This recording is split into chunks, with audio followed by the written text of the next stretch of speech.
Namaste everyone and a very happy and glowing evening. आप सभी का बहुत बहुत स्वागत है हमारे आज के ग्लो वेबिनार में। जैसा कि आप जानते हैं हार्टफुलनेस ये ग्लो वेबिनार्स का आयोजन करता है इसलिए ताकि हमारी जो व्यूअर्स हैं, सारी महिलाएं जो हैं हमारी, वो अपनी सर्वोच्च क्षमता तक पहुंचकर उसको प्राप्त कर सकें और अपने जीवन को बहुत अच्छे से खूबसूरती से जी सकें। ग्लो वेबिनार जिसका मतलब है glow, G stand for glowing and loving outstanding women. और ऐसे ही एक आउटस्टैंडिंग विमेन जो स्पीकर हैं वो हमारे साथ हैं आज, और उनके बारे में पहले मैं इंट्रोडक्शन देना चाहूंगी उनके बारे में, बिकॉज बहुत हाई प्रोफाइल हैं वो, और उनका नाम जो है वो मैडम आशा स्वरूप जी हैं। वो धर्मशाला से हैं। उनका जन्म जो है 1950 में एक कश्मीरी पंडित फैमिली में हुआ। 1971 में उन्होंने अपना मास्टर्स किया लिटरेचर में, एंड उसके बाद वो 1 साल तक वो लेक्चरर रही कॉलेज में, डीयू में, एंड उसके बाद 73 में वो आईएएस बनी। और आईएएस बनने के बाद उन्होंने बहुत सारे नेशनल और स्टेट लेवल पर बहुत सारे हायर पोजीशंस पे काम किया, सर्व किया, और 2010 में वो रिटायर हुई as a chief secretary Himachal Pradesh government. So I really would like to welcome Asha Swaroop madam on our show Glow webinar. Welcome ma'am, hearty welcome. Thank you Meenu. मैं बहुत खुश हूँ कि मुझे आपने मौका दिया है कि मैं आपके ग्लो सेमिनार में भाग ले सकूं, और जो आपके हमारी जो स्त्रियां जो हैं उनके साथ उनको भी कुछ अपने जीवन के विषय में बता सकूं, और अगर उससे किसी को कोई प्रेरणा मिलती है तो वो बहुत अच्छी बात होगी। आपने मौका दिया है तो बहुत बहुत धन्यवाद मैम, आपने इतना समय निकाला हमारे लिए और आप हमारे इस ग्लो वेबिनार में आए। और मैं बिल्कुल उम्मीद करती हूँ कि हमारी बहुत सारी जो व्यूअर्स हैं, जो देखने वाले हैं, वो सब बहुत बहुत प्रेरित होने वाले हैं। और जो हमारा आज ये वेबिनार होने वाला है, जिसका नाम ही वही है कि सपने देखो और सपने सच होते हैं। एक्चुअली हम सबको आदत है सपने देखने की, और सपना देखना बहुत अच्छी बात भी है और देखने चाहिए, तभी तो हम आगे बढ़ेंगे अब सपने देखते देखते, और वो सच भी होते हैं। यही लाइव एग्जाम्पल के लिए आज मैम हमारे साथ हैं, आशा मैम हमारे साथ हैं, और आज हम आशा मैम से बहुत सारी बातें करने वाले हैं। और मैं बिल्कुल उम्मीद करती हूँ कि हमारे जो व्यूअर्स हैं वो बहुत बहुत लाभान्वित होने वाले हैं आशा मैम की टॉक्स के साथ। जैसा कि उनका फेस दिखता है एकदम सात्विक और शांत, सही में वो ऐसी ही हैं अपने कैरेक्टर से। तो जानते हैं उनके बारे में। और तो पहला सवाल मेरा आशा मैम से है कि मैम, जैसे मैं अभी आपका प्रोफाइल पढ़ रही थी तो मैंने उसमें जाना कि 1950 में आपका बर्थ हुआ और एक कश्मीरी पंडित फैमिली में आपने जन्म लिया।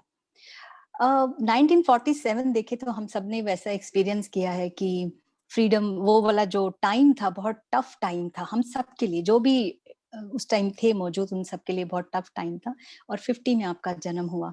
तो मैम, कश्मीर में प्रॉब्लम और जो यहाँ पर कैसा, मतलब आपका जन्म के बाद कुछ आपने कुछ याद है आपको, कैसा रहा, कैसा रहन सहन और कैसा आपने एक्सपीरियंस किया उस टाइम पर? तो पहला सवाल ये है मेरा। 1948 में, जैसा कि आप सब लोगों को पता है कि पाकिस्तान से कुछ टेररिस्ट जो हैं, जो स्टेट स्पॉन्सर थे, लेकिन उनको वहां पे कबालिए कह के पुकारा जाता था। तो 1948 में वो आए, कश्मीर में श्रीनगर तक पहुंच गए, और उस वक्त फिर राजा ने, जो उस वक्त राजा हरी सिंह थे, उन्होंने फैसला किया कि वो हिंदुस्तान के को ही एक्सीड करेंगे। और जब ये निर्णय हुआ तो उसके बाद हमारी फौज वहां गई और वो उन लोगों को खदेड़ दिया गया, लेकिन पूरी तरह से खदेड़े नहीं गए, क्योंकि तभी हमारे पास एक हिस्सा है जो पाक ऑक्यूपाइड कश्मीर है। लेकिन उसके पश्चात जो सरकार बनी उसमें शेख अब्दुल्ला की सरकार थी उस वक्त, और मेरे पिता उस वक्त नौकरी में थे वहां। वो एक्साइज इंस्पेक्टर होते थे। लेकिन उनको कुछ दिन में ऐसा महसूस होने लगा कि ये सरकार जो है इस पे कश्मीरी पंडित्स के साथ जो है बराबरी का वातावरण, वो व्यवहार नहीं रहेगा। और वो खुद ऐसे ओवर एज हो गए थे किसी भी नौकरी के लिए, क्योंकि वो 30 वर्ष के करीब थे। पर उन्होंने निर्णय लिया कि मैं अपने बच्चों को जो है कम से कम इस वातावरण में नहीं पालना चाहूंगा।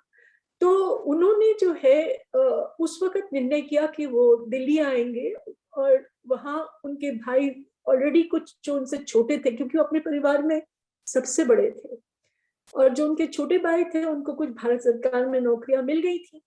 तो उन्होंने निर्णय किया कि मैं वो भी आएंगे, जिससे कि वो एक ऐसा अच्छा वातावरण अपने बच्चों को दे सके। तो हम लोग 3 थे, मेरे 2 बड़े भाई थे और मैं सबसे छोटी हूँ घर पर। अब तो जी। मेरे 2 बड़े भाई नहीं रहे। तो अच्छा। ये निर्णय पिता का था, और उन्हीं ने, समझो जो आप बात करती है ना सपने देखने वाली, तो सपने तो पिताजी ने ही देखे थे। जी, जी, जी। बहुत मैम, जब भी हम इस चीज़ के बारे में बात करते हैं, मतलब उस टाइम के बारे में बात करते हैं, तो एक पेनफुल सा माहौल हम लोग को, जो दिल में एक टीस होती है उसके बारे में याद करते हुए, तो वो है। बट ये बहुत bold decision as a parent, एक सबके लिए सीख है, जो भी एज़ अ पेरेंट जो है कि एक बोल्ड डिसीजन उन्होंने अपने बच्चों के बारे में इतना सोचा कि वहाँ नहीं और यहाँ पे उनको वो ग्रूम करने के लिए लेके आए। तो ये बहुत इंस्पायरिंग था मैम। तो मैम, जब आप यहाँ पर आ गए, जैसे कि आपने बताया कि 2 ब्रदर्स आपके थे और आप छोटे थे, तो फिर एजुकेशन, मतलब यहाँ पर आके आप अपने इंडिविजुअल होम में रहे और एजुकेशन वगैरह ठीक-ठाक रही आपको उस टाइम पे? और मैंने देखा कि उस टाइम पे इतना एजुकेशन का नहीं होता था, बट आपने एजुकेशन में स्टेप इन किया और बहुत अच्छा हायर एजुकेशन तक आप गए। तो ऐसा रहा मीन जी, हम लोग जब 1950, मतलब जिस वक्त हम लोग आए थे उस वक्त मैं पैदा ही नहीं हुई थी, मैं तो दिल्ली में ही पैदा जी, हुई जी, तो बिल्कुल। 50। और हमारा जो परिवार था वो एक संयुक्त परिवार था, जॉइंट फैमिली थी। और सब लोग करीब 2 कमरों में करीब 20-22 लोग रहते थे। तो ऐसा परिवार था। और सबके सब जो हैं घर पे ही, बच्चे जो थे मेरे भाई लोग, मेरे चाचा के बेटे, सबकी पढ़ाई घर पर होती थी। तो उसके बाद ये हुआ कि जो मेरे भाई लोग थे तो उनको तो 10-10 साल की उम्र में मैट्रिकुलेशन करा दिया गया। और 16 जी, वर्ष में एक ने मास्टर्स इन इकोनॉमिक्स किया, दूसरे ने एमएससी फिजिक्स किया, और दोनों बहुत ब्राइट थे। लेकिन मेरे को पिताजी ने कोई 6ठी कक्षा में स्कूल भेजा। और 6ठी, क्योंकि उनको ये लगता था जिस तरह से भाइयों के साथ उन्होंने कभी यहाँ भेजा पढ़ने के लिए, क्योंकि दिल्ली यूनिवर्सिटी में एडमिशन्स का चक्कर रहता था, वहाँ एज की क्वालिफिकेशन रहती थी। तो मैं जब 6ठी में पहुंची, मतलब उन्होंने निर्णय किया, 8-9 वर्ष की थी मैं, कि मैं मुझे उस स्कूल में दाखिल कर दें। और मैंने सरकारी स्कूल में ज्वाइन किया। और वहां पर पढ़ाई ठीक चलती रही, धीरे धीरे करके स्कूल के माहौल में हम लोग घुस गए और थोड़ा एहसास होने लगा। शुरू शुरू में दिक्कत आई, लेकिन फिर पढ़ाई ठीक चली। और मेरा जो स्कूल का जो करियर था वो मैं बोर्ड में सेकंड आई, आर्ट्स ग्रुप में। और उसके पश्चात जो है फिर ये कुछ, मेरे भाई साहब तब तक आईएएस में आ चुके थे, बड़े भाई साहब। तो उनका ये था कि तुम जो है इंग्लिश लिटरेचर पढ़ो, जबकि हिसाब में मैं ज्यादा अच्छी थी, मेरे हिसाब में बहुत नंबर थे। तो जब मैं इंद्रप्रस्थ कॉलेज में अपना एडमिशन के लिए गई, तो वहाँ हमारी हेड ऑफ डिपार्टमेंट मुझसे कहने लगी कि भाई आपको तो मैथ्स ऑनर्स करना चाहिए। तो मैंने कहा नहीं, मुझे इंग्लिश ऑनर्स ही करना है। तो क्योंकि भाई साहब ने बड़ा घर पर बोला हुआ था कि इंग्लिश ऑनर्स तुम करोगी तो ठीक रहेगा तुमको। तो इस करके फिर मैंने इंग्लिश ऑनर्स किया वहाँ इंद्रप्रस्थ कॉलेज से। उस वक्त में थोड़ा सा ये रहा, क्योंकि अधिकतर बच्चे वहां पर कॉन्वेंट एजुकेटेड थे, और वो सब अंग्रेजी फराटे की बोलते थे। और मैं हिंदी मीडियम पढ़ के, और हिंदी मीडियम में मैंने सारे पेपर्स लिखे हुए थे, सिर्फ अंग्रेजी के अलावा कोई पर्चा नहीं था जो कि हिंदी में ना लिखा हो। यहाँ तक इकोनॉमिक्स भी हिंदी में लिखी थी। तो मुझे काफी अरसा लगा कि मैं उस माहौल में रम सकूं। और समझिए मेरे को 2-3 वर्ष तो लग ही गए, मतलब ग्रेजुएशन मेरा उसी में चला गया। और मुझे ऐसा लगा कि ये माहौल में मैं पूरी तरह से अभी रमी नहीं हूँ। और फिर मैंने मास्टर्स के लिए हिंदू कॉलेज ज्वाइन किया, और फिर मास्टर्स में मेरे को बहुत अच्छा जो है मेरा वक्त गया, और मेरे कंपनी भी अच्छी हुई। वो लोग ऐसे नहीं थे फूफा वाले, और वो सब अच्छे लोग थे, और एक दूसरे की हम लोग मदद करते थे। तो मदद करते फिर मास्टर्स मेरा बहुत अच्छा रहा, और मैं उसमें यूनिवर्सिटी में मेरी पोजीशन भी थी मास्टर्स में। फिर उसके बाद आपने बता ही दिया सबको कि फिर मैंने हैं। कॉलेज का लेक्चरशिप ज्वाइन करी।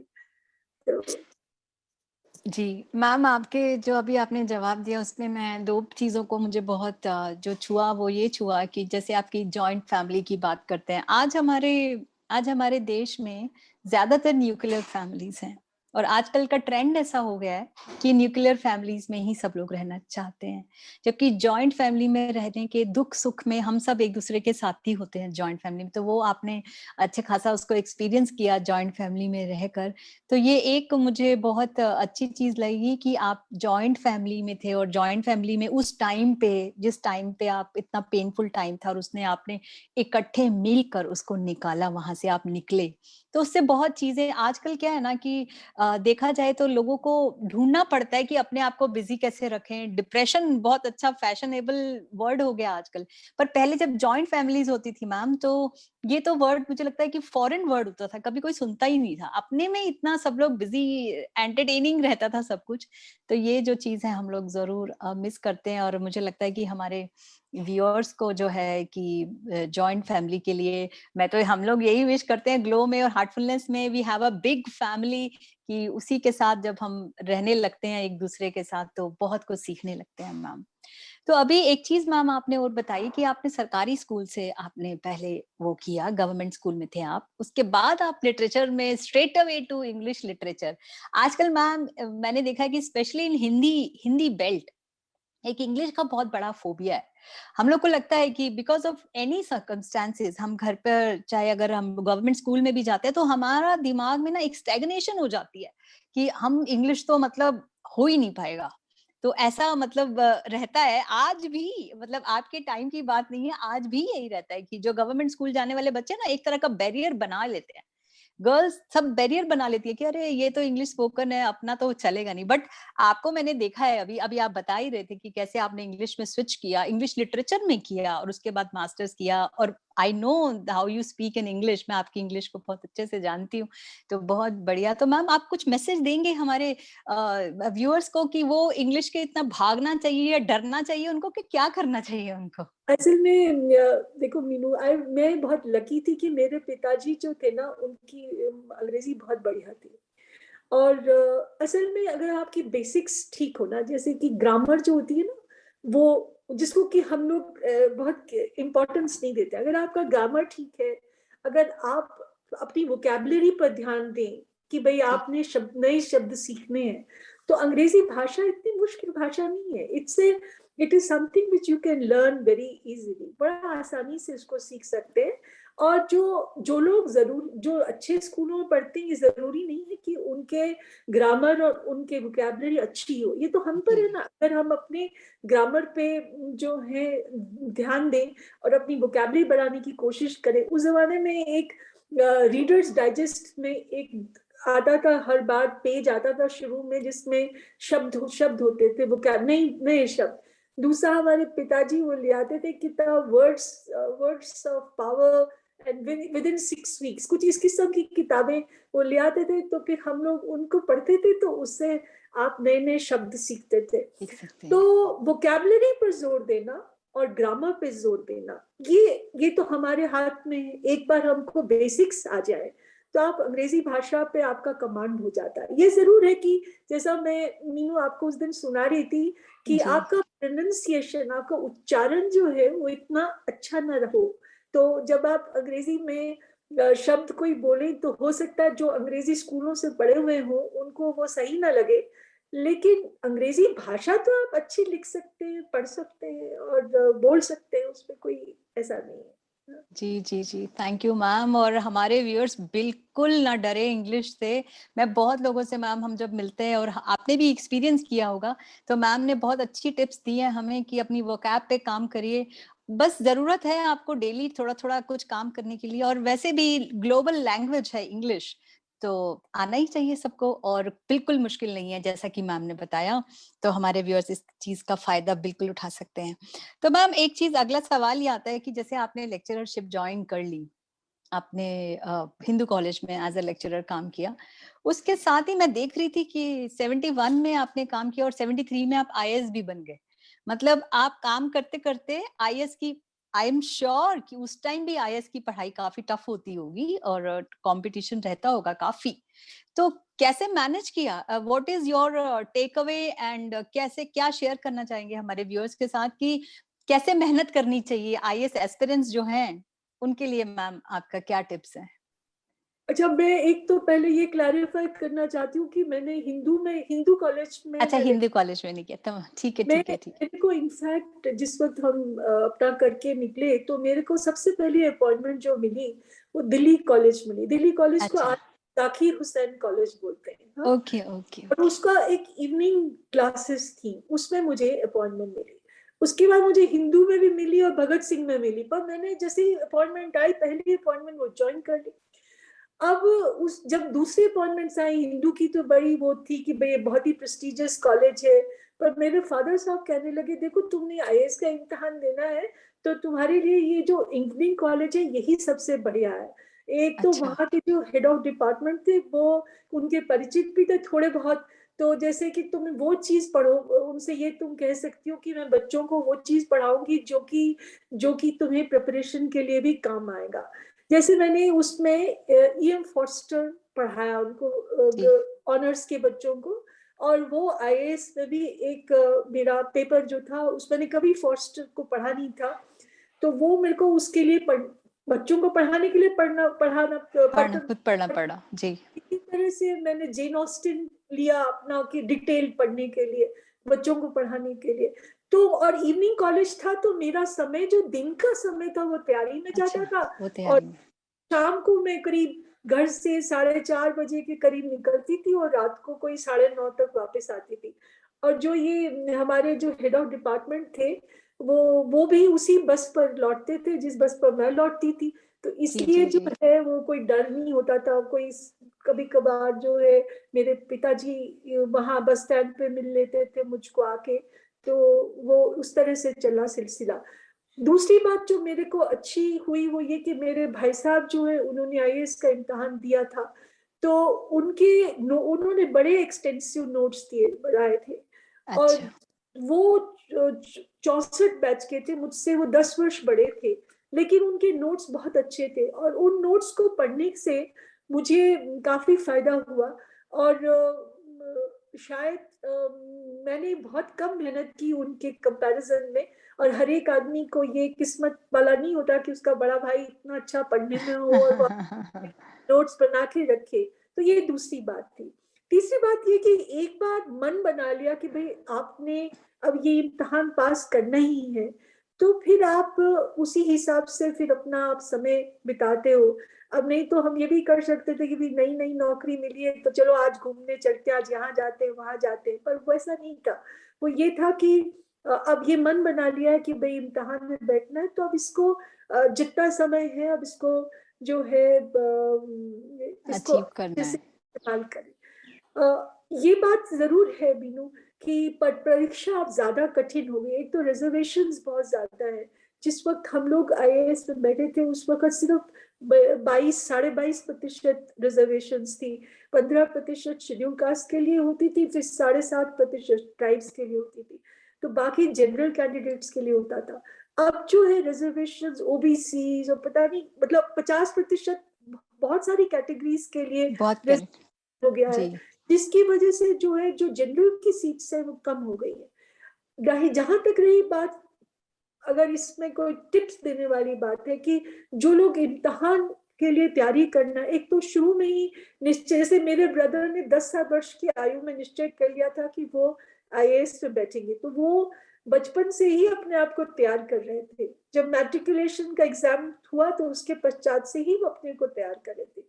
जो मेरा निर्णय था वो इतना पुराना नहीं था। मेरा निर्णय मेरे पिता द्वारा, मैं तो लेक्चरर ही बनना चाहती थी, पर लेकिन उनको सूझा कि इसको इम्तिहान दिला देते। तो उनकी उनका जो ये सपना था और मैंने इम्तिहान उनके सपने पर देने दिया। अब मैं जहाँ तक इम्तिहान की तैयारी करने की बात है, उसके लिए मैं बच्चों को ये कहूंगी, जीके, क्योंकि जनरल स्टडीज या जीके जिसको जनरल नॉलेज बोलते हैं, वो सबसे कठिन और वास्ट सब्जेक्ट है। उसके लिए जब जब आप 10वीं कक्षा की पुस्तकें होती हैं, एनसीईआरटी की पुस्तकें, उनको अच्छे से चार्ट लेना चाहिए, क्योंकि उसी पर संबंधित बहुत से सवाल होते हैं। मतलब ये कोई ऐसा नहीं है कि, पर लेकिन मतलब वो बहुत ही हेल्पफुल है। उसी जीके जो है हमारी, बहुत अधिकतर जो सवाल है उससे संबंधित होते हैं। फिर ये जरूर है कि जो नए मुद्दे आ रहे हैं जी, कि हर वक्त उससे करंट अफेयर्स। करंट अफेयर्स भी होंगे, लेकिन पर ये है कि जो जनरल नॉलेज के सवाल होते हैं वो अधिकतर उसी स्तर के होते हैं जो 10वीं कक्षा के एनसीईआरटी बुक्स में होता है। तो हमारे जो आईएएस प्रिपरेशन कर रहे हैं व्यूअर्स के लिए, ये मैम ने बहुत अच्छी अच्छी टिप्स दी हैं। सबसे पहली टिप तो ये है कि you should have set your goal much earlier. बहुत पहले ही अपने गोल सेट करिए और उसके बाद पूरे डिटर्मिनेशन के साथ, मैम ने बहुत अच्छे एग्जाम्पल दिए हैं, पूरे डिटर्मिनेशन के साथ उसको परस्यू करिए। उन्होंने 2 एग्जाम्पल दिए अपने ब्रदर का भी, जिन्होंने 10th में ही डिसाइड कर लिया था, और उनका जब इतना लेटर ऑन उन्होंने डिसाइड किया, even then she was able to achieve it with her full determination. तो एक संकल्प जो है वो करने की जरूरत है। और मैम ने बहुत जो ग्राउंड लेवल पे टिप दी है वो ये है कि आप सभी जीके के लिए काफी काम करें, क्योंकि जीके जो है बहुत वास्ट होती है, और उसके साथ ही साथ करंट अफेयर्स पे भी काम करें। तो ये कुछ टिप्स हमारे व्यूअर्स के लिए आईएएस प्रिपरेशन जो कर रहे हैं। उसके बाद मैम अगला सवाल ये आता है, मैंने देखा कि आपने काफी पोजीशंस पे काम किया, सेंट्रल लेवल पर, स्टेट लेवल पर आपने काफी काम किया। कोई एक्सपीरियंस, काफी सारी मिनिस्ट्रीज मैं देख रही थी आपके प्रोफाइल में आती हैं, तो मैम कुछ एक्सपीरियंस आप शेयर करना चाहते हैं जो कुछ याद है आपको, और कुछ चेंज भी आया, और मतलब कुछ ऐसा मेमोरेबल कुछ आप बताना चाहें मैम? तो मैं एक तो बहुत ही शुरू का एक एक्सपीरियंस बताऊंगी जी। कि वो चटपटा होने की वजह से ज्यादा बता रही हूँ। वो ये एक्सपीरियंस था कि मैं सेटलमेंट कलेक्टर होती थी। सेटलमेंट कलेक्टर जो है ना, उसको बोलते हैं भू राजस्व अधिकारी। हाँ, जी। उसका कार्य होता है कि लोगों के रिकॉर्ड्स बनाए, जमीन से रिलेटेड रिकॉर्ड्स जो है उनको बनाए। तो हम लोग के पास जो है अपील, मतलब कलेक्टर के पास तो जो तहसीलदार लेवल पे फैसले हुए होते हैं उनकी अपील आती। तो एक केस मेरे पास आया, और वो केस ऐसा था कि उसमें एक तरफ पंचायत का एक प्रधान था, और एक तरफ उसकी सौतेली बेटी थी जो कि अच्छा। विडो थी। तो ओके। मुझे राजस्व मंत्री ने फोन किया और मुझे बोला कि तुमने ये फैसला, ये मेरा सपोर्टर है या ये प्रधान जो है, और मुझे तुमने इसके हक में फैसला देना है। अच्छा। तो मैंने कहा सर, मैं उसको केस को देख लेती हूँ, उसको अच्छे से देख लूंगी और जो भी उचित होगा वो करूंगी, ऐसा मैंने उनको उत्तर दिया। फिर क्या हुआ कि जब वो केस मैंने पढ़ा तो उसमें ऐसा था कि ये लड़की विडो थी, विधवा थी, और इसको अपने पिता की जमीन मिली हुई थी। और वो जो आदमी था उसने इसकी माँ से शादी करी थी, जो ये पंच था, प्रधान था, उसकी प्रधान। माँ से शादी करी थी। तो एक्चुअली वो अपनी जमीन पर, अपनी बेटी की जमीन पर अपने आप को एक मुजाहरा मुजाहरा होता है कि जो कि काश्तकार है वैसा दिखा रहा था। और सरकार के एक्ट के मुताबिक जमीनें जो थी वो काश्तकारों को जा रही थी, लेकिन उसमें जो विधवाएं थी या वो, उनकी जमीन नहीं जा सकती थी। अब इस केस में वो विधवा भी थी, दूसरा वो उसका एक्चुअली सौतेला पिता था, तो वो काश्तकार नहीं हो सकता था। और वो बिल्कुल गलत था कि वो उसकी जमीन को हड़पने की कोशिश कर रहा था, जो कि उसको अपने पिता से मिली। अच्छा। और जी। एज ए वुमन मुझे बड़ा अफसोस हुआ कि ये देखो कैसा अजीब आदमी है, कि जैसे ये अपनी विधवा बेटी की, मतलब उसको उसको उसके साथ ये जाति कर रहा है। तो क्योंकि मुझे राजस्व मंत्री ने बोला था, मुझे ये भी मालूम था आगे भी अपीलें होंगी, तो मैंने उस केस को लड़की के फेवर में फैसला दिया। और जजमेंट इतनी स्ट्रांग लिखी कि वो ऊपर तक जो है अगर जाएगी भी, तो उसको उसको जो है बदलने में लोगों को जो है बहुत सोचना पड़ेगा। सोचना पड़ेगा। बहुत सोचना पड़ेगा, क्योंकि हिम्मत चाहिए ना, कोई अच्छी ठीक लिखा हो तो उसके खिलाफ कहने में तो हिम्मत चाहिए होती है। एनीवे उसके बाद मेरी पेशी हो गई उनके सामने।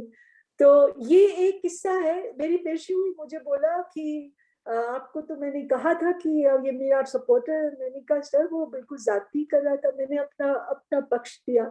लेकिन ये मेरी एक बड़ी पुरानी मेमोरी है। बाकी जो भारत सरकार में मैंने नौकरियां की वो ज्यादा लंबे अरसे की थी। जो हम लोग जो स्टेट लेवल पे काम करते हैं उसमें जनरली आपको 1-2 साल मिलते हैं, एक जॉब पे 2 साल मिल जाएंगे। लेकिन जो भारत सरकार की नौकरी थी उसमें मैंने 2 जॉब्स किए जॉइंट सेक्रेटरी, संयुक्त सचिव। एक मैंने स्पोर्ट्स में काम किया, जॉइंट सेक्रेटरी स्पोर्ट्स, और दूसरा मैंने रूरल डेवलपमेंट में काम किया। तो उनको उसके, क्योंकि वो एक बड़ा वक्फा होता है। जब जॉइंट सेक्रेटरी हम करीब 5 वर्ष रहते हैं एक जॉब पे, और दूसरे में जो जॉइंट सेक्रेटरी में रही थी फिर वहीं मैं एडिशनल सेक्रेटरी बन गई थी, तो उसमें भी मैं करीब 4 एक साल रही। तो उनके जो एक्सपीरियंसेस हैं उसमें से मैं 2 आपको मुख्य बातें बताना चाहूंगी। एक तो था जब मैं, हम लोग जॉइंट सेक्रेटरी, जब मैं स्पोर्ट्स में थी, खेल विभाग में, तो भारत सरकार में, तो उस वक्त ये होता था कि हमारे यहाँ से जो भी टीमें बड़े बड़े टूर्नामेंट्स में भाग लेने जाती थी, जी तो उसमें बड़ा एडहॉक किस्म से फैसला होता था। और अधिकतर उसमें जो उस एसोसिएशन के प्रभारी थे, यानी कि कोई सेक्रेटरी, कोई प्रेसिडेंट, वो ही अपने आप को ले जाना चाहते थे। और जो खिलाड़ी और उसका कोच है उसके प्रति ज्यादा वो नहीं था कि भाई उन लोगों को जाना है या हमें कोच अच्छा से अच्छा लाना चाहिए। जी तो जो वो 5 वर्ष थे उसका ये हुआ कि हमने कुछ सिस्टम्स लगाए कि भाई पहले तो हम हर वर्ष आपका प्लान अप्रूव करेंगे। ये नहीं कि आप आ गए जी आज हमको इस टूर्नामेंट में भेज दो या इस टूर्नामेंट में भेज दो। हम आपका सालाना प्लान मंजूर करेंगे, और फिर हम ये बताइए आप किस किस कोच को लाना चाहते हैं, अच्छा किसकी ट्रेनिंग करना चाहते हैं। तो उस सिस्टम्स हम लोगों ने इन प्लेस रखे। तो अभी जब ये लास्ट एशियन गेम्स में हमें अच्छी, जबकि मेरा वक्फा बहुत पुराना है, 93 से 98 मैंने काम किया उस नौकरी में।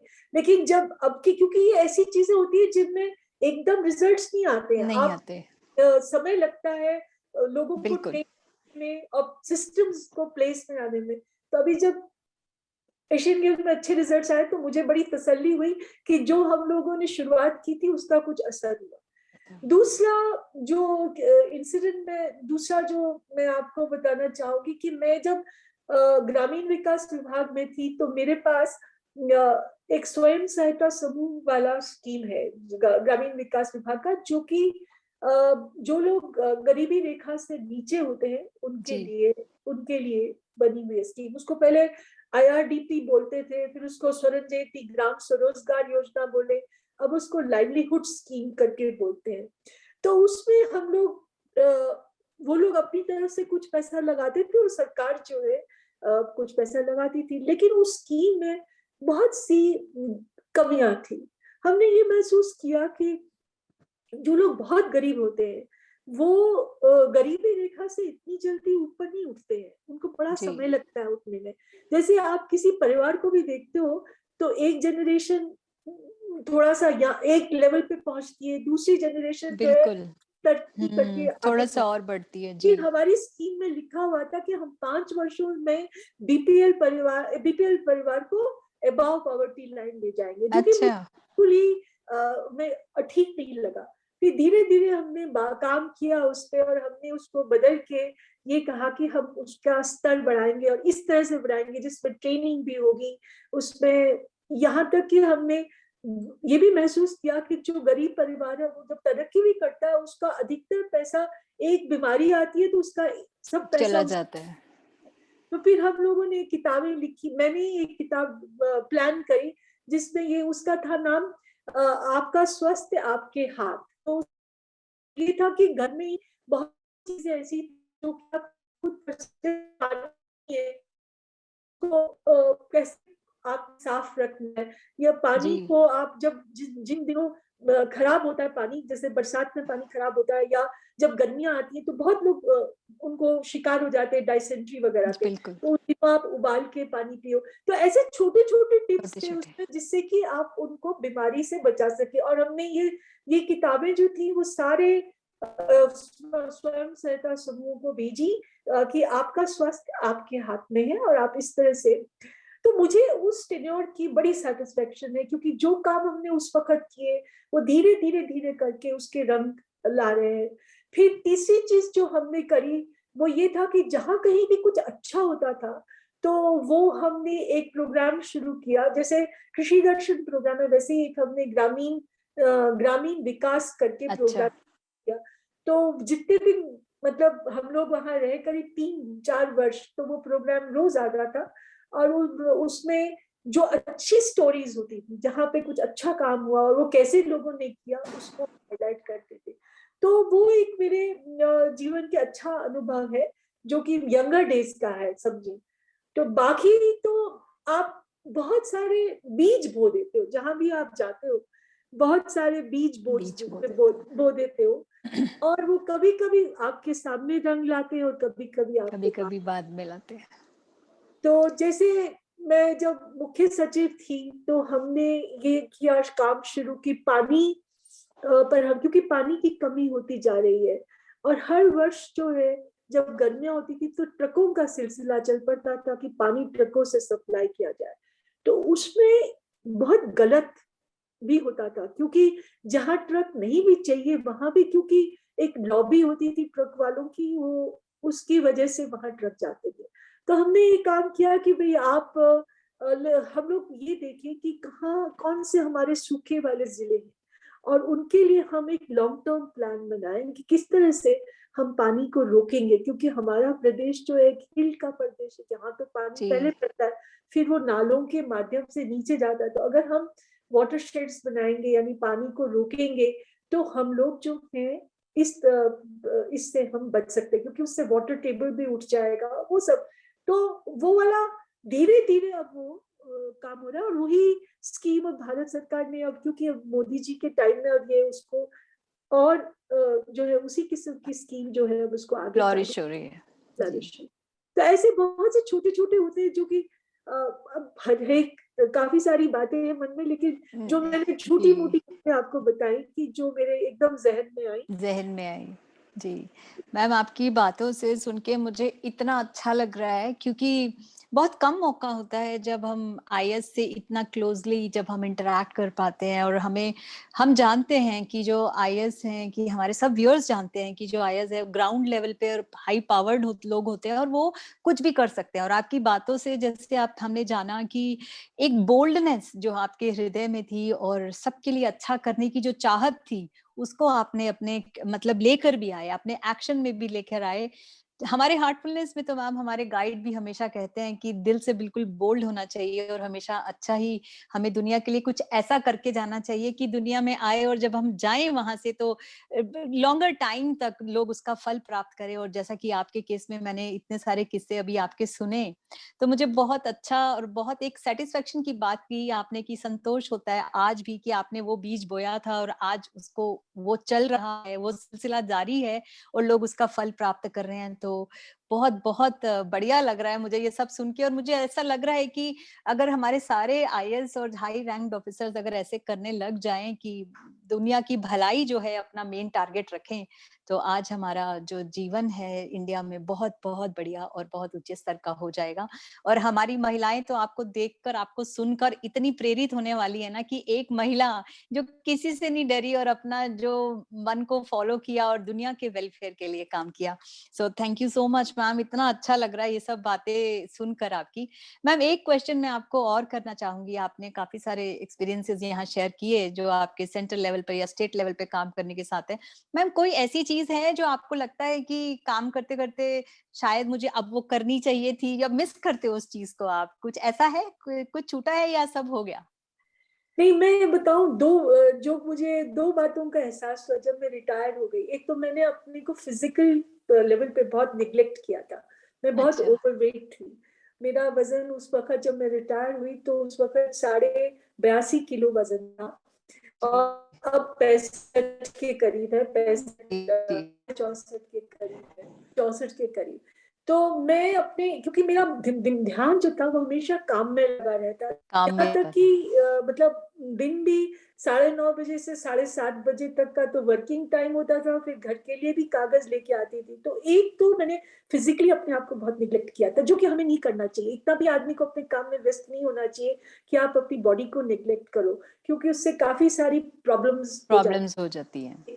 दूसरा, जो मैंने अपने को स्पिरिचुअल लेवल पे भी एक किस्म से निग्लेक्ट किया हुआ था, और मेरा ये ऐसा नहीं है कि जुड़ाव नहीं था। बहुत अरसे तक मैंने अपने आप को मतलब 92 में हम लोग सत्य साई बाबा के पास गए थे, जो जी जो पुट्टापर्ती वाले हैं। और काफी बार मैं जब किसी मतलब दुविधा में होती थी या कुछ सोच, मुझे कोई शुरू भी करना होता था दिन, तो मैं मन में एक किस्म से संकल्प लेके कि मैं निमित्त मात्र हूँ, और संकल्प लेके ही काम किया करती थी।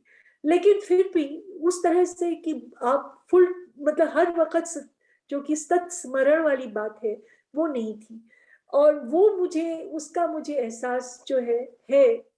तीसरा जो है, जो जो वो ये था कि शायद मैंने अपने बच्चों को भी शुरू में बहुत नेग्लेक्ट किया। तो क्योंकि ऐसा होता था कि जब काम है उसके प्रति तो आप सोचते हो कि यहाँ तो पहुंचना ही पहुंचना है, तो कुछ ना कुछ तो नेग्लेक्ट होता ही है। पर इतना जरूर है कि मेरी सोशल लाइफ बिल्कुल नहीं थी उस तरह से। जो समय दफ्तर में नहीं होता था वो घर पर मेरे बच्चों के साथ था। तो और मैंने शुरू में ये जो है ऐसे कंपैरेटिवली यूं कहना चाहिए कि इतने हाई प्रोफाइल जॉब्स नहीं किए, क्योंकि मैं सोचती थी हाई प्रोफाइल जॉब्स में ज्यादा टाइम देना पड़ेगा, और जो अपनी तरफ से नहीं, जो मिला और उसको किया। लेकिन ये है कि कोशिश भी नहीं की कि मुझे बड़े हाई प्रोफाइल जॉब मिले जब मेरे बच्चे छोटे थे। फिर भी मुझे कभी कभी एहसास होता है कि शुरुआत में, खासतौर पे जब मेरी सिर्फ, I had only one child at that time, मेरी बिटिया ही सिर्फ थी, तो वो शायद अकेलापन महसूस करती थी। पर लेकिन जब उसका भाई आ गया तो वो दो हो गए, और मतलब घर पे भी कोई रहता था, मेरे परिवार से ही लोग, मेरे ब्रदर इन लॉ और मेरी छोटी सिस्टर इन लॉ रहती थी, तब तक हमारा वातावरण जो था वो ठीक हो गया था। लेकिन शुरुआत में थोड़ी दिक्कतें थी जो कि बचाई जा सकती थी। पर लेकिन आदमी हमेशा इस द्वंद में रहता कि ये जरूरी है कि ये जरूरी है, और वो द्वंद तो चलता है जब जब खास तौर पे बच्चे छोटे होते हैं। तो पर ये है कि मेरे बच्चे बड़े वेल बैलेंस्ड थे और उनको कोई तकलीफ नहीं है अब। पर लेकिन वक्त उनको भी एहसास रहा होगा कि माँ नहीं है। बिल्कुल। मैम ये तो मुझे लगता है कि सब Indian women, specially Indian womens का होता है कि वो कितना भी कर लेना तो उनको अपने बच्चों के साथ करके सेटिस्फेक्शन होती ही नहीं है, लगता है कि और भी अच्छा कर सकते थे। ये हम सब लोगों का प्रॉब्लम है एक्चुअली, कि हम कितना भी अच्छा सर्व करें फिर भी हमें हमेशा कमी लगती है कि कुछ और करना चाहिए था, मैं और बढ़िया कर सकती थी। तो ये तो जो आप मिस करते हैं ये तो बिल्कुल जायज भी है, मुझे लगता है कि हम सबके साथ ही है ये। तो मैम अभी जैसे स्पिरिचुअलिटी की बात कही आपने कि आप संकल्प लेके काम करते थे, ये तो मुझे बहुत ही अच्छा लगा ये सुन के, और ये सबसे बड़ा मुझे लगता है टेक अवे है हमारे व्यूअर्स के लिए। तो मैम अभी अभी मुझे पता लगा कि आपने हार्टफुलनेस भी ज्वाइन किया, अभी ऑर्गेनाइजेशन हमारा आपने ज्वाइन किया, तो आई थिंक आपको 2 साल हो गए वो करते हुए। तो मैम कुछ चेंज आया क्या? आप कुछ बताना चाहेंगे हार्टफुलनेस के बारे में, और आप में क्या चेंज आया हार्टफुलनेस, जैसे कि आपने पहले स्पिरिचुअल ऑर्गेनाइजेशन और भी ज्वाइन किया हुआ है, मतलब एक्सपीरियंस लिया हुआ है, अभी क्या चेंज आया मैम, वो मैं जानना चाहती तो थी। एक तो ये है कि दो दो तीन बातें देखो। जो मैं 2010 में रिटायर हुई, 2012 में मेरे को एक गुरु मिले यहाँ जी पर, हमारे हिमाचल में ही है वो, कंदबाड़ी पालमपुर के पास है। तो हम लोग उनके पास जाया करते थे। तो उनके साथ भी मेरा संबंध है, इन द सेंस कि मैं जी उनको भी अपना गुरु मानती हूँ। अच्छा, लेकिन जो, और वो हमको जो है मेडिटेट कराते थे, उन्होंने कभी कभी मेडिटेट कराते थे, पर अधिकतर हम जब उनके साथ समय व्यतीत करते थे तो जीवन किस तरह से जीना है उसकी सीख मिलती थी। जी तो हार्टफुलनेस में मैं ये कहना चाहिए कि बड़ा सिस्टमैटिक तरीके से कि दिन में आपको ये तीन चीजें करनी ही करनी है। आपने मेडिटेट भी करना है, आपने क्लीनिंग भी करनी है, आपने जो है शाम को फिर सोते हुए प्रेयर भी करनी है, आपने लिखना भी है अपना उसका, ये सारी चीजें अपने एक्सपीरियंस के बारे में, ये सारी चीजें जो है हार्टफुलनेस एक किस्म का सिस्टमैटिक तरीके से जो है ये शुरू हुआ। और अब जो है जब से हम लोगों ने स्टडी ग्रुप भी में भी एक शुरू किया हुआ वीना जी के साथ में, तो जी। वीरेंद्र भाई साहब के साथ में, तो अब हम आजकल पढ़ रहे हैं 10 सूत्र जो कि बाबू अच्छा। साहब है। तो उसपे उसकी वजह से कि दिनचर्या आप प्रातःकाल कितने बजे शुरू करोगे, उस वक्त आप अपने आप को स्वच्छ करके फिर आप बैठोगे मेडिटेशन के लिए। तो ये सारी चीजें जो है नई है मेरे लिए, जो कि मैं अपने आप को जोड़ रही जी। हूँ, उस तरह से करने की कोशिश में हूँ। मैं नहीं कहती कि मैं 100% कर पाई हूँ, लेकिन मैं बहुत हद तक उसमें उस तरफ मूव कर रही हूँ और खुद को अपने आप को ढालने की कोशिश कर रही हूँ। तो एक बात तो ये कि एक रेगुलरिटी, और दूसरा ये कि एक पैटर्न कि भाई इस तरह से मुझे दिन बिताना है। दूसरी बात जो है कि जो हमने अभी पुस्तक पढ़ी सत्य का उदय जैसे पढ़ा, या वैसे भी जो ये वर्ष है जो जी। जैसे मेरे गुरु के साथ, और जो यहाँ अब यहाँ पर हम लोग पढ़ रहे हैं या बातचीत करते हैं, तो उसमें ये बात तो साफ निकल के आती है कि आदमी को के जीवन का एक लक्ष्य ये है कि अपने आप को बेहतर बनाए। मतलब जी। बेहतर उस पे अपने आप के बेहतर किस तरह से कि अपने में जो आपकी ह्यूमन क्वालिटीज हैं, जो आपके जो आप में करुणा की भावना, या जिसको कंपैशन, या जिसके जैसे एम्पैथी, लोगों के कोई बुरी दशा में तो जी। उसके जी। जी। साथ एम्पैथाइज करना। तो ये इस किस्म की, या प्रेम या प्यार, मतलब और प्यार को किस तरह से बांटना, यानी कि ये सारी चीजें जो हैं इसमें बड़ी साफ तौर से और बड़े अच्छे तरीके से सिखाई गई हैं। और उसके पीछे जो लॉजिक है जीवन का कि हर एक में आप ईश्वर का स्वरूप देख रहे हैं, वो सारी बात जिस तरह से साफ करके दिखाई है, तो उससे एक और जो मेरी स्पिरिचुअल प्रोग्रेस है उसमें एक और अंग जुड़ गया है। तो मैं अपने आप को एक किस्म से यूं कहना चाहिए ब्लेस्ड महसूस करती हूँ कि मैं अब इसका हिस्सा हूँ इस सारी बात का। जी। जी। जी। तो बहुत अच्छे से मैम ने आपने अपना एक्सपीरियंस हार्टफुलनेस के बारे में शेयर किया और मुझे आपको सुनने के बाद ये बहुत अच्छा लगा कि हमें ज़रूर लिटरेचर भी पढ़ना चाहिए, जो बताया गया। और जैसे कि मैं आपकी बात से अंदाज़ा लगा पा रही हूँ कि हार्टफुलनेस पे बिल्कुल सिस्टमैटिक वे से गाइडलाइंस दिया गया है कि कैसे आपको मॉर्निंग मेडिटेशन करना है, कैसे क्लीनिंग करना है। Because most of the time ना मैम ये होता है कि हम लोग कन्फ्यूज़ ही रहते हैं। यूट्यूब पे देखें या इधर जाएँ कि समझ में नहीं आता है कि क्या करें, क्या नहीं करें। But now heartfulness has has come up with the plan कि आपको ये करना है and the result would be that you will find a change into yourselves। तो ये जो चीज आप एक्सपीरियंस कर रहे हैं, और जैसे कि आपने कुछ बुक्स का भी जिक्र किया कि सत्य का उदय पढ़ रहे हैं या 10 नियम पढ़ रहे हैं, तो ये बुक्स जो हैं हमें एक बूस्ट करती हैं अपनी स्पिरिचुअल साधना के लिए। बिल्कुल सही बात कही आपने कि हम मटेरियली कितना भी हाई हो जाए मैम, एक गहरा संतोष जो है अपने मन में वो स्पिरिचुअलिटी से ही आता है। और इंसान जब हम इंडिविजुअल लेवल पे मैम कितने भी हम लोग आपस में कितने भी हमारे जो ग्लिचेस कैच करते मतलब कैरी करते हैं, हम लोग उसको लेके चलते हैं, कितने भी प्रॉब्लम्स आपस में लेके चलते हैं, लेकिन ह्यूमन लेवल पे देखा जाए तो हम सब एक ही हैं, ह्यूमन है। यही दादी का भी कहना है हार्टफुलनेस में कि वी ऑल आर वन। और ह्यूमन बीइंग का ही हेल्प करना चाहिए। ये दिस इज आवर ड्यूटी, कर्तव्य। और सबसे बड़ा कर्तव्य जो हार्टफुलनेस इस चीज को लेके चलता है कि मेंटल शांति किसी को मिले, संतोष कहाँ से आए, वो सब स्पिरिचुअलिटी से ही आता है और डेली समय निकालने से थोड़ा सा आता है। तो वो मुझे आपकी बातों से बिल्कुल मैंने इसको प्राप्त किया है। तो मैम एक लास्ट क्वेश्चन है मेरा।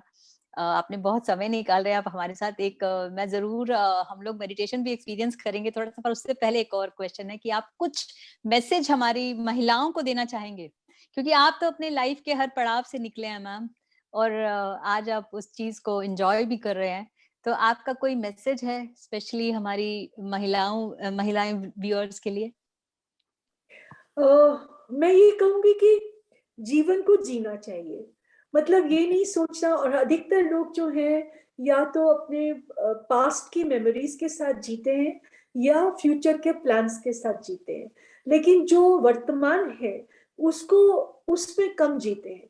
तो जो एक चीज मैं कहना चाहूंगी, वर्तमान में जीना चाहिए, और जो हमारी बुरी मेमोरीज है उनको याद कर करके दुखी होना, जो कि अक्सर बहुत लोग करते हैं, या कि भाई मेरे साथ आगे क्या होगा, मेरे बच्चों का क्या होगा।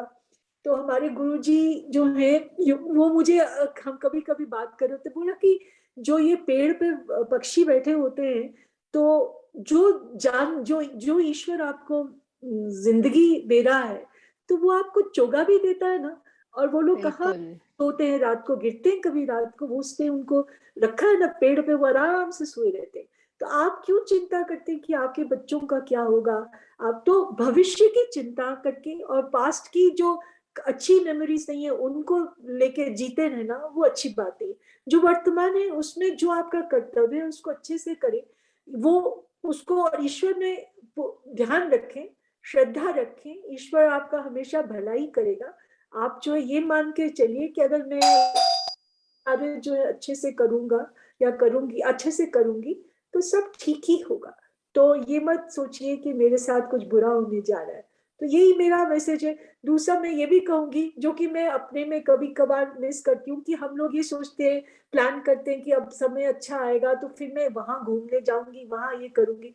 थोड़ा बहुत आदमी को ना अपने लिए भी समय निकाल लेना चाहिए, थोड़ा बहुत अपने, जो कि स्त्रियां बहुत कम निकालती हैं। और वो हमेशा ये सोचती है कि ऐसा समय आने जा रहा है जबकि वो बिल्कुल फ्री होंगी, और फिर जो है फिर वो चीज करेंगी जो उनको करने का मन था। किसी को गाना सीखने का मन हो तो वो गाना सीखे, किसी को मन हो तो डांस सीखे, और किसी को पेंट करने का मन हो तो वो पेंट करे। लेकिन अपनी जो मन की इच्छाएं हैं उनको भी साथ साथ जो है समय देना चाहिए, क्योंकि वो फिर दबी की दबी रह जाती है। तो उसके लिए भी थोड़ा समय निकालना, जिससे आपको अपनी आंतरिक खुशी जो है वो मिल सके। जी।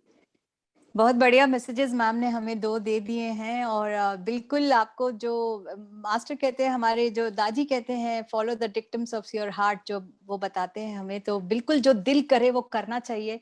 और मैम ने बताया कि इस प्रेजेंट में जीने की आदत डालिए, अपने पूरे एक्सपीरियंस के साथ मैम बता रही हैं, क्योंकि बाद में ऐसा ना हो कि हम फिर से कैरी करें कि तब हमारे पास समय था और तब हमने किया नहीं। तो अपने बिजी शेड्यूल में से अपने लिए थोड़ा समय निकालिए, और डांस करने का दिल चाहे तो जरूर डांस करना सीखिए, सिंगिंग सीखिए, पेंटिंग सीखिए, लेकिन करिए जरूर, क्योंकि वो वाले पल ऐसे हैं जो आपको रिफ्रेश कर जाते हैं। तो ये वाले अपने शेड्यूल में डालिए। और साथ में मैम ने बताया कि स्पिरिचुअलिटी की बहुत बहुत अहमियत है हमारी जिंदगी में, उसके बिना नहीं चल पाएगा। तो थोड़ा समय अपने लिए निकालिए, प्रेजेंट में जिए और ईश्वर पे विश्वास रखें। और मैम आपकी बातों से मुझे एक चीज और भी पता लगी कि जैसे आपने बताया कि आपके गुरु हैं जिनको आप फॉलो करते हैं, जो आप मतलब उनकी बातें आप बता रहे थे हमें, लिव इन द प्रेजेंट भी उनमें से एक बात है। तो मैम की बातों से एक मैसेज ये भी है कि हार्टफुलनेस हमें कभी भी किसी भी चीज के लिए रिस्ट्रिक्ट नहीं करता है। आप हार्टफुलनेस के मेथड्स अपनी लाइफ में अडॉप्ट कर सकते हैं, जैसे आपकी श्रद्धा जिसमें है उनको ही भी फॉलो करने के साथ साथ हार्टफुलनेस के मेथड्स आप अडॉप्ट करिए। जी मैम, आप कुछ बोलना चाह रहे थे? जी। नीतू जी, मैं ये कहना चाह रही थी, दादी से तो अभी मुलाकात नहीं हुई, लेकिन मेरे गुरुजी जो है उनसे मैं महीने में एक बार मिल जाती हूँ। वेरी तो गुड। प्लीज उनसे रिचार्ज होके आती हूँ। वहां पर जाती हूँ ना, तो वो वहाँ बच्चे की तरह ट्रीट करते हैं। और अब मेरा परिवार करीब करीब, मेरी माँ भी नहीं है, मेरे भाई दोनों खत्म हो गए, पिता पहले चले गए थे। तो वहां जाती हूँ तो ऐसा लगता है कि मैं अपने मायके गई थी। जी। तो तो ऐसे, तो मेरा गुरु के साथ अब वो वाला संबंध हो गया है। तो वो बहुत ये, बढ़िया। तो दादी से तो अभी मिले नहीं, दादी से तो यूट्यूब पे ही मिले हैं। अभी उनसे भी मिलने का। मैम, जितने जितने व्याकुल आप हैं दादी से मिलने के लिए, आई एम श्योर वो आपसे ज्यादा व्याकुल हैं, क्योंकि 2 साल से कोविड की वजह से सब कुछ बंद था, तो इसीलिए वो यूट्यूब पे बहुत ज्यादा आके हमारे साथ मिल रहे थे। तो आपको डेफिनेटली जो कान्हा शांति वनम हमारा जो हेडक्वार्टर्स है, आप बिल्कुल जा सकते हैं। आप, मुझे ऐसा सुनने में आ रहा है कि जरूर जल्दी ही खुलने वाला है। तो उसमें तो दादी हमें 4 बार तो बुलाते ही हैं कि आप आइए और हमसे मिलिए। तो I am sure and I wish कि आप जल्दी ही दादी से मिले और ये आपका पूरा हो। जी। तो मैम, अभी हमारा टाइम है कि हम थोड़ा सा मेडिटेशन की तरफ चलते हैं, और मैं आपको रिलैक्स कराऊंगी और थोड़ा सा मेडिटेशन करते हैं। मैं रिक्वेस्ट करूंगी अपने व्यूअर्स से भी, प्लीज इसको फॉलो करिए। जो मैम ने इतनी अच्छी बातें हमें बताई हैं, हम एब्जॉर्ब भी कर पाएंगे जब हम मेडिटेशन करेंगे। तो शुरू करते हैं। आराम से बैठ जाएं और अपनी आंखें बहुत हल्के से कोमलता से बंद कर लें। बिल्कुल रिलैक्स हो जाएं। महसूस करें कि जहां भी आप बैठे हैं वहीं से धरती से आरोग्य ऊर्जा ऊपर आ रही है और आपके पैरों से आपके शरीर में प्रवेश कर रही है। आपके पैर रिलैक्स हो रहे हैं। ऊर्जा पैरों से ऊपर घुटनों की ओर जा रही है और आपकी टांगों के निचले भाग को आराम पहुंचा रही है।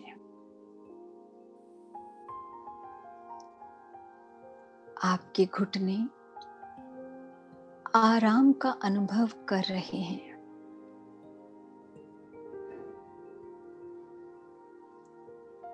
ऊर्जा घुटनों से होते हुए जांघों की ओर जा रही है। आपकी कमर, आपकी रीढ़ की हड्डी,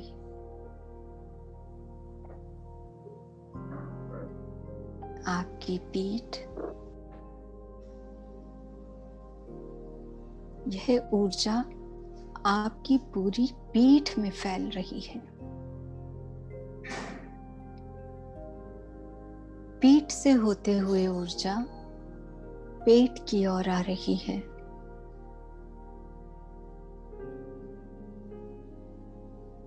आपका चेस्ट एरिया,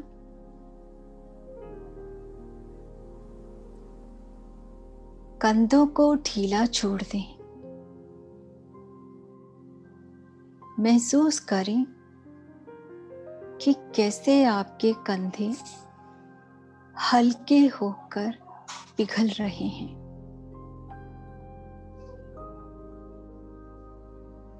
ऊर्जा कंधों से होते हुए बाहों की ओर आ रही है।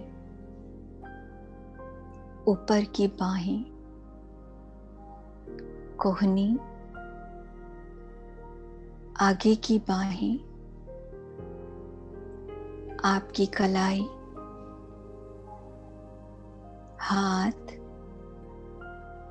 उंगलियां और उंगलियों से बाहर की ओर प्रवाहित हो रही है। गर्दन की मांसपेशियों को ढीला छोड़ दें। आपका चिन, मुंह, जबड़ा,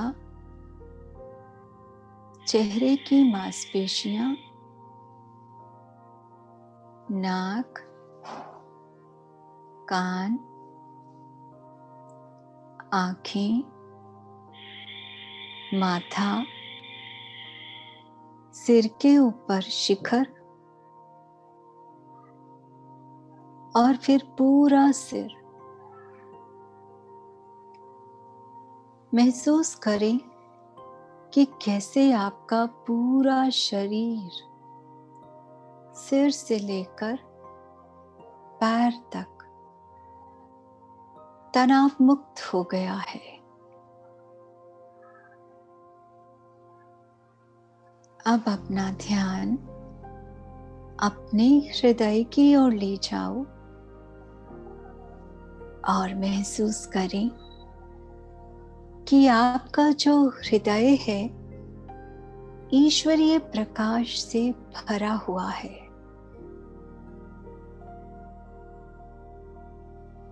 और यह प्रकाश आपको अपनी ओर खींच रहा है।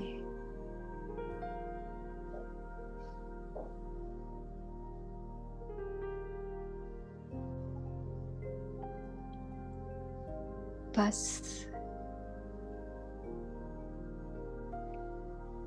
वहीं बनी रहें कुछ देर और। कृपया ध्यान शुरू करें।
अब अपनी आंखें बंद ही रखें और अपना ध्यान बाहर की ओर ले आएं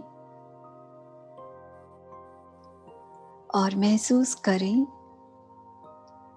कि जैसा ध्यान करते हुए आपको लग रहा था, महसूस हो रहा था, आपके हृदय में जो अवस्था बनी थी वही अवस्था आपके पूरे शरीर में फैल रही है। सिर से लेकर पैर तक।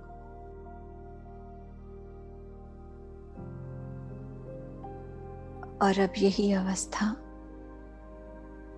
आपके पूरे वातावरण में फैल रही है। ऐसा महसूस करें।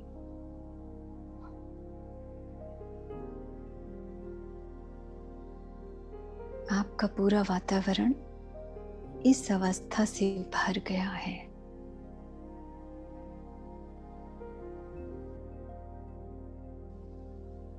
अब धीरे से अपनी आंखें खोल लें।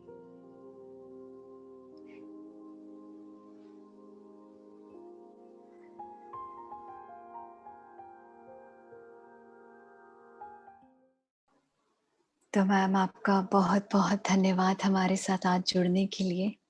और मैं उम्मीद करती हूँ हमारे ग्लो वेबिनार में एक बार फिर से मौका मिलेगा आपके साथ फिर से जुड़ने का। Thank you. बहुत बहुत धन्यवाद। Thank you so much. Thank you.